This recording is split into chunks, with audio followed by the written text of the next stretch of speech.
आज अनुला व्हॅक्सिनेशनसाठी न्यायचं होतं, त्यामुळे सकाळीच लवकर उठून सगळी कामं आवरून घेतली. त्यानंतर स्वयंपाक करायचा होता, पण म्हटलं आधी नाश्ता करून घ्यावा, मग दुपारी आल्यानंतर स्वयंपाक बनवा.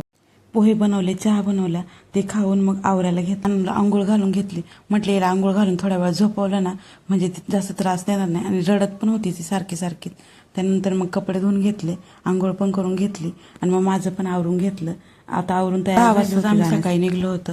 खूप दूर नाही जायचं, जवळच आहे. इथं गव्हर्नमेंट हॉस्पिटलचं इथं कॅम्प लागतो, तिथंच न्यायचं होतं. 5 मिनिटाच अंतरावर आहे.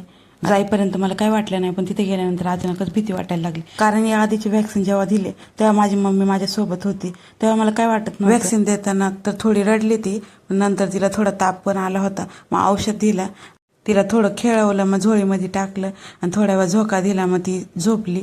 त्यानंतर दुपारी स्वयंपाक करायचा होता, कारण फक्त नाश्ताच केला होता ना, आता खूप भूक लागली होती. मग सगळ्यात आधी भाजी निसून घेतली, मेथीची भाजी बनवायची. लाईटच नव्हती, मग म्हटलं बाकीच्या भाज्या पण निवडून ठेवून द्यावा. मग बाकीच्या भाज्या निवडल्या आणि मग आता स्वयंपाक करायला घेतला. मेथीची भाजी बनवली आणि त्यासोबतच भाकरी पण बनवून घेतली. स्वयंपाक झाला, त्यानंतर भांडे पण घासून घेतले आणि किचन ओटा पण आवरून घेतला. आता सगळी कामं झाली होती, मग जेवण केलं आणि त्यानंतर त्याने आईस्क्रीम आणली होती. डिलिव्हरी नंतर आज मी पहिल्यांदाच आईस्क्रीम खाल्ली. हा पहिलाच उन्हाळा असेल की मी उन्हाळ्यात आईस्क्रीमच खाल्ली. असं होतं माझा आजचा दिवस. चला भेटू नेक्स्ट व्हिडिओमध्ये, तोपर्यंत बाय बाय.